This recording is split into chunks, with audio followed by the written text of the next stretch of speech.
JNU को लेकर जो विवाद खड़ा हुआ है और जिस तरह से कन्हैया की गिरफ्तारी हुई और जिस तरह से पूरे देश में और खासकर राष्ट्रीय मीडिया में जेएनयू को लेकर जिस तरह का माहौल बना हुआ है और इस तरह के आरोप लग रहे हैं कि जेएनयू में राष्ट्र विरोधी लोगों का एक अड्डा बन गया है, इस तरह के आरोप लग रहे हैं जेएनयू पर। और इन्हीं सब आरोपों के बीच जेएनयू यूनिट के एबीपी छात्र संघ के नेता प्रदीप ने इस्तीफ़ा दिया है। प्रदीप मेरे साथ है, हम उनसे बात करेंगे। प्रदीप, आपको ऐसा कब लगा कि आपको एबीपी छोड़ देनी चाहिए? क्योंकि जो मेरे वैचारिक मतभेद थे, जो मेरा छोड़ने का जो कारण था, वो कोई सडन नहीं था, एक लॉन्ग प्रोसेस था। आप मेरे फेसबुक पोस्ट भी फॉलो करेंगे, 2 महीने हो चुके हैं। मेरे कई मामलों पहले भी काफ़ी रिजर्वेशन थे मेरे कई मामलों पे, चाहे वो रोहित अमलो का केस हो जिसमें मैंने कहा था कि minister of state Bangaru Dattatreya का इंटरवेंशन गलत है। मैंने फेसबुक में खैर वो पोस्ट भी किया हुआ है। उसके बाद मेरा एक मनुस्मृति का इशू आया था कि मुझे लगा मनुस्मृति ठीक नहीं है, तो उस पर थोड़ा बवाल हुआ था। बाद में यूनिट मीटिंग में बात उठी थी, पर जब मेरा पक्ष में लगा ढंग से सुना नहीं गया तो उसमें थोड़ा मेरा मतभेद था। देखिए बातें तो आपने मनुस्मृति को लेकर एबीपी को छोड़ा है या जेएनयू को लेकर जो विवाद है उसके बाद छोड़ा? लॉन्ग स्टैंड डिफरेंसेस से बहुत पहले से, फिर करते करते बात आ गई जेएनयू पे।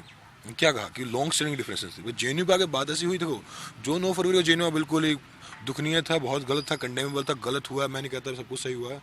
खालिद के नाम की चर्चा है, बताया जा रहा है कि खालिद ने उस प्रोग्राम को ऑर्गेनाइज किया था। क्या आप उस घटना के दिन मौजूद थे? खालिद का किस तरह का रोल देखते हैं? देखिए, जो उमर खालिद है उनका कहीं ना कहीं रोल था। उन्होंने वो इवेंट ऑर्गेनाइज करवाई थी।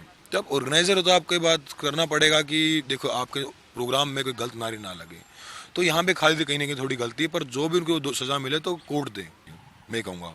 क्या आपको लगता है कि बीजेपी जेएनयू की छवि खराब कर रही है? हाँ, बिल्कुल कहूँगा ये बात तो मैं बिल्कुल स्ट्रिक्ट तौर पे कहूँगा कि जो गवर्नमेंट का रोल बिल्कुल कंडेमेबल है। सरकार किस तरह काम ऐसे काम कर रही है, आप एक इंस्टीट्यूशन का, एक रेप्यूटेड इंस्टीट्यूशन का आप बिल्कुल मर्डर कर रहे हैं, एक तरीके से उसको खत्म करने की कोशिश कर रहे हैं। मुझे लगता है इस मामले में इंटरोगेशन चल रही है, मामले में पॉलिटिकल किलिंग, एक इंस्टीट्यूशनल किलिंग चल रही है इस मामले में। एबीपी के बारे में कहा जाता है कि वो एबीपी में खासकर जो ओबीसी और दलित कैटेगरी के छात्र हैं उनके लिए बहुत कम जगह है। आप एबीपी में रहे हैं, क्या लगता है इस बात में कितनी सच्चाई है? क्योंकि हमारे संघ में जो ये होता है कि देखिए आप किसी कास्ट डिस्कस कर नहीं सकते। मैंने कहा गलत है प्रणाली, वो उनकी प्रणाली है जो उनको ठीक लगता है। पर मुझे ठीक लगता है कास्ट जितनी डिस्कस हो उतना ठीक रहता है, उतना आदमी खुलता है इंसान। अभी बात ये देखिए, जब आप प्रश्न लिखेंगे नहीं, हल कैसे निकलेगा? जाति का प्रश्न तो लिखना पड़ेगा। अब प्रश्न को छुपाते रहेंगे, एक दिन प्रश्न इतना कॉम्प्लिकेटेड हो जाएगा कि वो सॉल्व हो ही नहीं सकता।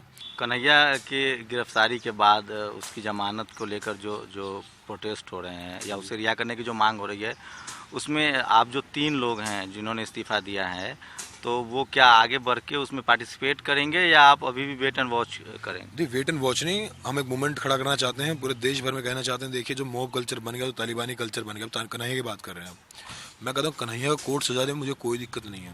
पर बाहर जो भीड़ सजा दे रही है, जो मॉब कल्चर झंडे के नाम पे, मैं कहता हूँ झंडे के नाम पे आप जो इतना पवित्र झंडा हमारे देश का, जो कहता है कॉन्स्टिट्यूशन में, संविधान में आप आस्था रखिए, उसके नाम पे पीटते हैं लोगों को, वो कितना बड़ा देशद्रोही और एंटी नेशनल काम मैं मानता हूँ इसको भी।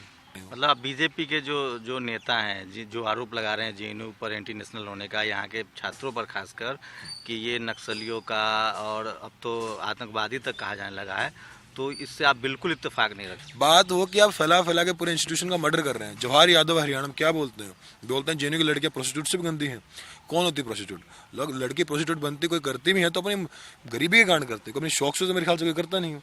तो उनको रिस्पेक्ट करनी चाहिए। कोई व्यक्ति कोई काम करता है तो रिस्पेक्ट करो कि क्या है कि लड़कियां प्रोस्टिट्यूट से, लड़की पूरी महिलाओं की बदनामी करे पूरे देश में। रोहित की जो खुदकुशी का मामला था, उसके खिलाफ जो पूरे देश में एक तरह का गुस्सा था, उससे ध्यान भटकाने के लिए जानबूझ के जेएनयू में इस मामले को तुल दिया जा रहा है। कह सकते हैं आप ये बातें भी, कि मैं पूर्ण तौर पर बात सुनिए। मैं कहूँगा इसमें लेफ्ट संगठनों की भी गलती थी, मैं कहूँगा केवल सरकार की, सबकी गलती इसमें। लेफ्ट राइट जो एक्सट्रीम है सबकी गलती है। डीएसपी एक्सट्रीम है उसकी भी गलती है, मैं राइट विंग की कह रहा हूँ उसकी भी गलती है। राइट विंग जो 9 तारीख को जो किया, मुझे उससे कोई दिक्कत नहीं, पर उसके बाद के रवैये से दिक्कत है, सरकार के रवैये से दिक्कत है। सरकार का रवैया आप देखिए, वहाँ पे पत्रकार पीड़ते हैं, पुलिस देख रही है। पुलिस है किसके लिए? पुलिस यहाँ पे विचारधारा को बचाने के लिए है या पुलिस लोगों की हिफाजत के लिए? आप ये तो देखिए। खालिद ने नारे लगाए थे पाकिस्तान जिंदाबाद। खालिद ने, मैं नहीं कहूँगा, मैंने देखा नहीं नारे लगाते। कोर्ट तय करे, वीडियो पढ़े, बहुत ही कॉन्क्रीट एविडेंस है जिस भी चीज़ की लगाए या नहीं लगाए हैं।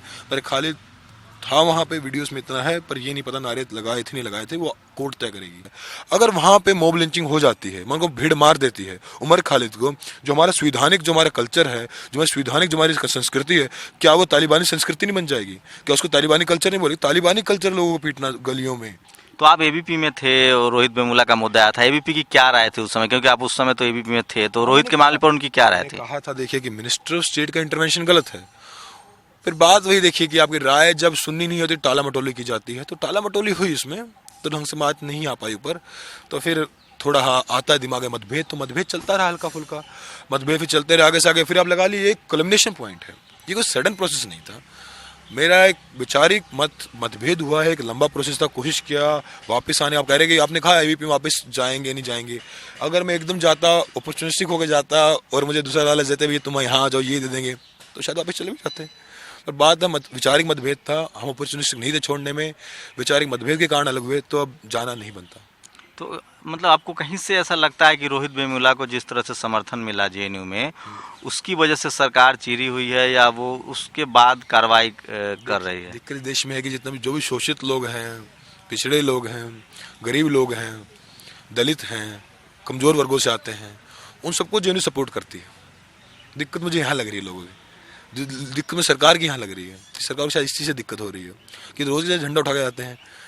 बात ये ना सरकार कुछ कार्य करती है, अब पिछड़ेवाद हर व्यक्ति उठा नहीं पाता, न्यूज़ चैनल में 2 दिन उठाते हैं। जेएनयू की दिक्कत ये है कि एक 2-3 महीने उठा देते हैं, तो सरकार को हिला देते हैं। उनकी दिक्कत है तो पूरी सरकार को हिला के रख देते हैं। तो सरकार को लगा कि भाई 3 साल 4 साल और राज करना है, तो कोशिश करते हैं जेएनयू को थोड़ा डिमीन ही कर देते हैं, इनकी क्रेडिबिलिटी खत्म कर देते हैं।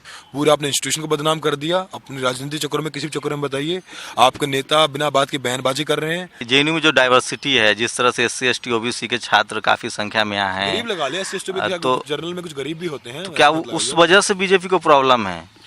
शायद मुझे लगता है।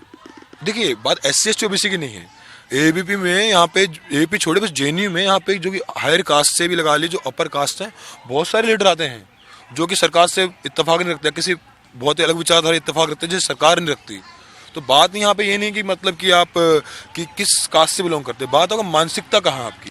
तो रोहित वेमुला की खुदकुशी में आपको लगता है कि एबीपी से और केंद्रीय मंत्री ने जिस तरह से हस्तक्षेप किया, वो सरकार की तरफ से जो उठाए गए थे कदम, वो बिल्कुल गलत है? देखिए मैं एबीपी का रोल में मैं वहाँ कुछ नहीं कहूँगा, एबीपी के रोल पे मैं नहीं कहता एबीपी ने सही किया गलत किया, एबीपी उसमें कुछ नहीं। जेएनयू पूरे देश पर नजर रखती है, हर मामले पर आपका प्रदर्शन समर्थन होता रहता है, तो रोहित कोई दूर का नहीं था, सेंट्रल यूनिवर्सिटी का मामला था। पूरी बात सुनी नहीं, मैं कहा एबीपी का जो रोल था इस मामले में उसमें कुछ नहीं कहूँगा, इतना कहूँगा कि बंगारू दत्तात्रेय एमएचआरडी का जो रोल था वो बहुत गलत था। आप क्या कर रहे हो, बंगारू दत्तात्रेय लेटर लिख रहे हैं एमएचआरडी को, उसके बाद वीसी के पास लेटर जा रहे हैं, आप पूरा प्रोसेस को आप हैम्पर कर रहे हो, पूरा डाइवर्ट कर रहे हो।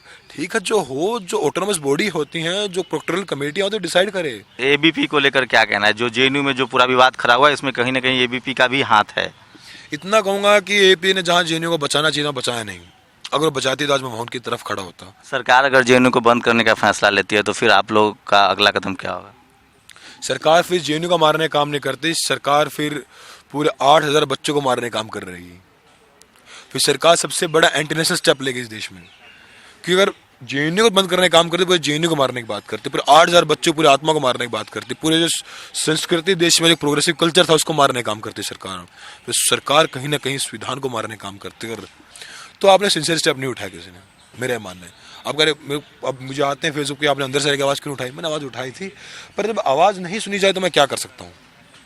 ये हमारे साथ है प्रदीप, ये एबीपी के छात्र नेता थे, लेकिन अब इस्तीफा दे चुके हैं। जेएनयू मामले को लेकर जिस तरह से पूरे देश में एक माहौल है, जिस तरह से जेएनयू को लेकर सवाल खड़े किए जा रहे हैं, उस पर प्रदीप का कहना है कि इस तरह की बातों में कोई सच्चाई नहीं है। सरकार की तरफ से खासकर जेएनयू को बदनाम किया जा रहा है, और जेएनयू में जो एक कल्चर रहा है, जब भी कहीं किसी तरह का शोषण होता है तो जेएनयू से विरोध की आवाज़ उठती रही है, चाहे वो निर्भया का मामला हो, चाहे वो वेमुला की खुदकुशी का मामला हो।